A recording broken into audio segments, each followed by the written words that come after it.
Where are you now? I'm watching a baseball game with my bro. That's when I became certain. My husband was lying to me. Because his brother isn't in any condition to watch a baseball game right now. Once I realized all of this, I decided to take revenge on my husband. I found unlikely allies for this. My name is Sarah. I'm 27 years old. After graduating from a medical college, I work as a nurse at a university hospital. All jobs are tough, but being a nurse means dealing with people's lives. While I don't directly intervene as a doctor would, the everyday support and minor treatments I perform come with a weight of responsibility that's not much different. When I was in elementary school, I had to be hospitalized due to an illness. Despite being young, I felt a lot of anxiety, and when my parents couldn't visit me due to work, I would cry alone. But the one who saved my heart during those times was the nurse who was taking care of me back then. Sarah, it's okay if you don't hold back when you're feeling lonely. It's definitely going to get better. Let's hang in there a little longer. The female nurse who encouraged me like this every day. Thanks to her, I can say without exaggeration that I was able to overcome the hardships of my hospital stay. After being discharged, I admired her and decided to become a nurse. I studied hard to achieve my dream, and now it's been 5 years since I've become a nurse. The job is certainly challenging, but every time I see a patient smile, I can genuinely feel that I'm glad to be doing this work. I'm fortunate that I can continue my current job. One of the reasons is it's because of my husband Bob, whom I married a year ago. I first met Bob at a party. Once we started talking, we found out that we had a lot in common, and we hit it off pretty quickly. This led to us dating. After 2 years of dating, he proposed to me. I love you, Sarah. You put your heart and soul into everything you do. I want to spend the rest of my life with you. Are you sure you really want to be with me? Why would you even question it? I want to be with you because you're Sarah, so I want you to get married with me. Yeah, I want to be with you too, Bob. So we officially tied the knot a year ago, but there's one thing that's been bothering me. That is, he doesn't get along well with his parents. Ideally, we would have wanted to hold our wedding ceremony when we got our marriage license, but he refused. The reason was simple. He didn't want to have anything to do with his parents. So when we went to pay a visit to his parents to announce our marriage, it was hard to set a date. We somehow managed to pay a visit to my in-laws, but my husband was in a bad mood the entire time, and we only stayed for 30 minutes. We ended up getting married without having much of a conversation with my in-laws. Of course, I'd like my in-laws to attend our wedding ceremony too. So I decided to be honest about how I feel. Bob, can we talk for a moment? What's up? Well, it's about your parents. We also have the ceremony to think about, so I think we should go see them and have a proper discussion. At my suggestion, my husband let out a deep sigh and responded with an annoyed expression. Didn't I tell you before that I don't want to talk about my parents? As far as I'm concerned, I don't care if we don't invite anyone to our wedding. But we should at least invite your parents, Bob. That's enough. If you insist on having family members there, we can just ask my brother. Isn't that good enough? Well, I'd love to have your brother attend, but you're really persistent, Sarah. This is a matter of my family, so please don't meddle too much. With another sigh, my husband left the living room. I was left alone in the room, slumping down on the couch. Staring blankly at the ceiling, I was overwhelmed by a feeling of emptiness. Oh dear, what should I do? It's such a shame that we're distant from my father-in-law and mother-in-law. They're such nice people. I want them to attend the ceremony. What can I do to make him understand? Even after that, whenever I suggested, let's go see your parents, my husband flat out refused. At some point, he would get angry just by mentioning his parents. One day, my brother-in-law and his wife were coming to visit us at our apartment. We had dinner together once when we reported our marriage. Although they live in the neighboring city, and we can easily meet them. It was the first time they visited us since our marriage. After 10 o'clock, our apartment buzzer rang. When I opened the door, there were my brother-in-law, Jake, and his wife, Emily. "Hello, Jake. It's been a while." To my greeting, Jake showed a bright smile. "Hey, Sarah. Long time no see. I apologize for dropping by unexpectedly. Hope you don't mind." "Oh, not at all. Bob is waiting inside. Please come in." "Awesome. Thanks. Well, here I come." Following Jake, Emily takes off her shoes. "Hello," she calls out, but there is no response from her. Did she not hear me? Emily. She didn't talk much last time we met either. I wish we could be better friends. As they enjoy some casual chatter while having the cake, the atmosphere begins to lighten. Since they decided to have lunch, I started preparing the meal. As I was getting things ready, my brother-in-law entered the kitchen. "Sarah, I heard from our folks. You haven't visited home since you got married?" Yes, well... "It's Bob, isn't it? He doesn't get along well with Dad, right?" "Yes, that's right. I want my in-laws to come to our wedding, but Bob is hesitant." Upon hearing my confession, my brother-in-law makes a troubled face. After pondering a bit, he said apologetically, "I'm sorry. Bob's being stubborn. I wish I could do something about it." "I'm sorry to cause you trouble, brother-in-law." No, I'm the one who should apologize for not being able to do anything. I'll try to talk to Bob about it indirectly." "Really? Thank you. That would be a great help." Meanwhile, my husband and sister-in-law are having fun playing mobile games. Despite my worries, they seem to be enjoying themselves. I started to feel frustrated with my husband. Just as my brother-in-law and his wife were about to leave, my husband spoke up in a low voice. "Hey, what's up?" "Did you say something to my brother?" Why do you ask?" When we were leaving, my brother said, "You should think about Sarah and confront our parents. You were chatting with him while making lunch, right? You stirred up something unnecessary, didn't you?" With a look I've never seen before, my husband glared at me. As I was silenced by the awkwardness, he opened his mouth again. "You know, isn't it unfair to talk to my brother about our parents, knowing that I don't want to be involved with them?" "No, I didn't mean..." I'm turned off. I'm not feeling like doing the wedding anymore. What? With a large clicking of his tongue, my husband left the house. He didn't come back until the next day. Since that day, my relationship with Bob has been strained.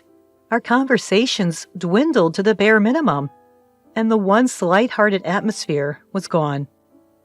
Then my husband's absences began to increase gradually, especially on holidays. He was almost never home, and I started to get suspicious. He's been going out too often. Thinking this, I plucked up my courage to confront him. "Hey, you've been going out a lot on your days off recently. Where do you go?" "Does it matter where? Do I need to report everything to you? What's with that tone? Do you have a reason you can't tell me?" Half jokingly, I asked him, and his eyebrows shot up. I didn't miss that moment.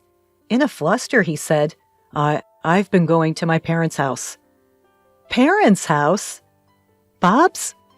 "Really? I mean, with the wedding coming up, Sarah wanted my parents to join us, remember?" "Well, yeah. But if that's the case, shouldn't I go too?" No, it's fine. My parents would feel uncomfortable with Sarah around. Anyway, that's the situation, so don't worry about it." My husband ended the conversation almost forcefully. It was an attitude that didn't allow me any say in the matter. After that, my husband continued to visit his parents' house on his days off. I expressed my desire to accompany him, but he never agreed. Then, one day, while I was at work in the hospital, a familiar patient was brought in on an emergency basis. What, brother-in-law?" Even when I called out to him, his response was sluggish, and his body temperature was high. He was also having mild convulsions. According to the doctor, it's probably heat stroke. I quickly tried to call his wife, but there was no answer, just continued ringing. I'm sure his wife is a homemaker, so why isn't she picking up the phone? Even though my brother-in-law is in such a condition, what should I do? But panicking won't help. I decided to switch gears and call my husband. However, like my brother-in-law's wife, he didn't pick up the phone. My husband should be at his parents' house today, so I decided to try calling his parents' house. Since our marriage, I have not been able to meet or even properly talk with my in-laws.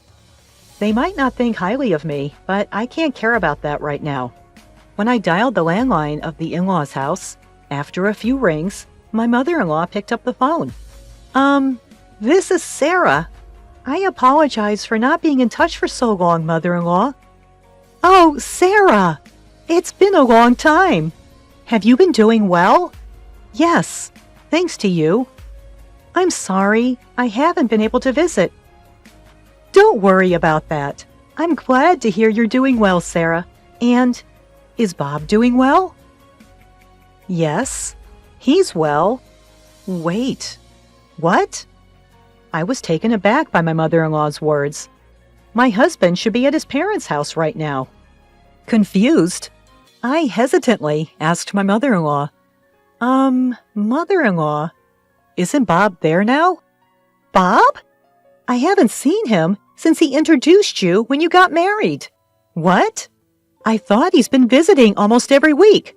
There's no way. You know Bob dislikes us, don't you, Sarah? My husband hadn't been going to his parents' house. What does this mean? Wasn't he supposed to go back home to smooth things over with his parents in preparation for the wedding? The more I thought about it, the more confused I became. To confirm the facts, I called Bob again. Of course, he didn't pick up at first, but I kept calling persistently, over and over again. After about the 10th call, he finally answered the phone. He spoke in a noticeably irritated tone. What is it? You keep calling. I'm busy. Busy? Even though you haven't even been to your parents' house? Huh? How do you? I just had a chat with my mother-in-law on the phone. Hey, what's the deal? It's not just today. You haven't been visiting your parents' home all this time, right? Well, that's... Explain it properly. Where are you right now? As I waited silently for his answer, my husband nonchalantly said, I'm watching baseball with Jake. Baseball? Yeah, you can hear it, can't you? The cheers of watching the game? Jake and I are having a blast right now. At that moment, waves of pent-up anger overtook my restraint. Indeed, behind my husband, lively voices could be heard. Judging from the sounds, it seemed true that they were at a baseball game. But that's not the issue. The main issue was that my husband was lying big time. How should I confront him? Holding back my anger, I pondered. Then, Hey, Bob, how long are you going to be on the phone? Emily, my sister-in-law, whose voice I could recognize through the phone, chimed in. There was no mistaking it, since we just met the other day. Realizing that the call had been disconnected, and only the busy signal was echoing in my ear. Ah, so that's how it is. Everything was a lie. I can't forgive this. At this rate, I'll corner him by any means necessary.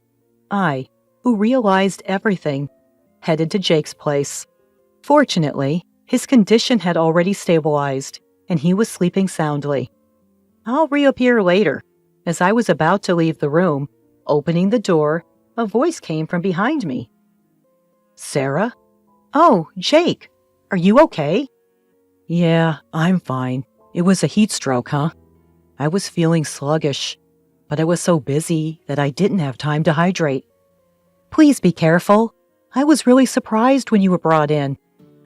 Sorry. So, why are you here, Sarah? Well, actually... I informed Jake that my husband might be with Emily at the moment. Then rather than being surprised, Jake smirked. I see. You've noticed, Sarah. By the way you're saying it, Jake, did you know about this all along? Yeah, well, I found out about a month ago. and I just started gathering evidence. But I've got more than enough evidence now, so don't worry." "I see. I'm sorry. I didn't know anything." "No, it's okay. I was waiting for the right timing to tell you because I thought it would be too harsh on you. Though it turned out this way, I feel like I can finally move on." Jake laughed weakly, but he seemed somewhat lonely. At the same time, I felt an immense dislike for the two who made Jake and me feel this way. I waited for my brother-in-law's recovery, and then we headed to his parents' house together. Upon explaining the sequence of events to my in-laws, they were momentarily at a loss for words after learning the truth. With apologetic looks, they began to apologize. "Sarah, we're sorry. Our foolish son, to have an affair?"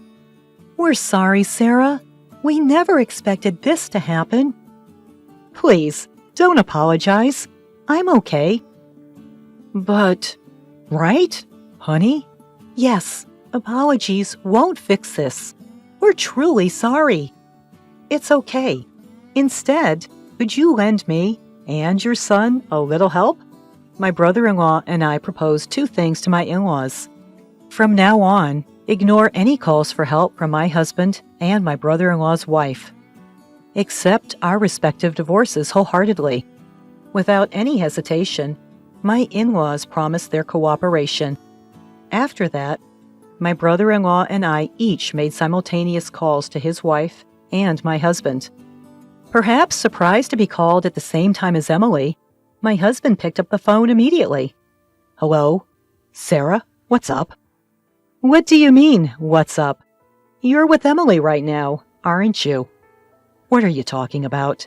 Why would I be with my brother's wife?" "I heard Emily's voice in the background when I called earlier, and your brother knows everything. We've got concrete evidence of the affair." "Eh?" Thinking he could still fool me, my husband kept spouting nonsense, like it's a misunderstanding and he just happened to run into her. I was fed up with his lack of remorse and his constant prioritization of self-preservation, even at this point. Out of sheer anger and feeling betrayed, I raised my voice. "Shut up! Misunderstanding? What are you saying at this point? Do you think such excuses will work? You took advantage of my feelings and betrayed me in the worst possible way. I will never forgive you. I'm divorcing you, you scum." "What? Wait! I didn't intend to divorce." "What? How dare you say that after cheating on me? Just so you know, I have no intention of getting back with you. You and that woman. I hope you both go to hell. Your parents won't help you anymore. Suffer for the rest of your life, regretting what you've done, you piece of trash." Without waiting for his response, I hung up. Shortly after, my brother-in-law and I went to the city office to get divorce papers. Eventually, my husband and I divorced amicably. Initially reluctant, he finally signed the divorce papers after being persuaded by his parents. Of course, my brother-in-law's divorce was also finalized. We both demanded substantial alimony from them. I later found out that my ex-husband had been involved with my brother-in-law's wife for quite some time. Apparently, he was meeting her during lunch breaks and after work, and their affair was exposed at the worst possible time by their coworkers. As a result, his reputation at work plummeted. Unable to withstand the judgment from his colleagues, he eventually quit his job after repeated absences.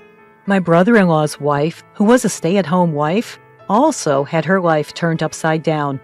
She lived with my ex-husband for a while after the divorce, but as their financial situation worsened, their arguments increased, and they broke up within a few months.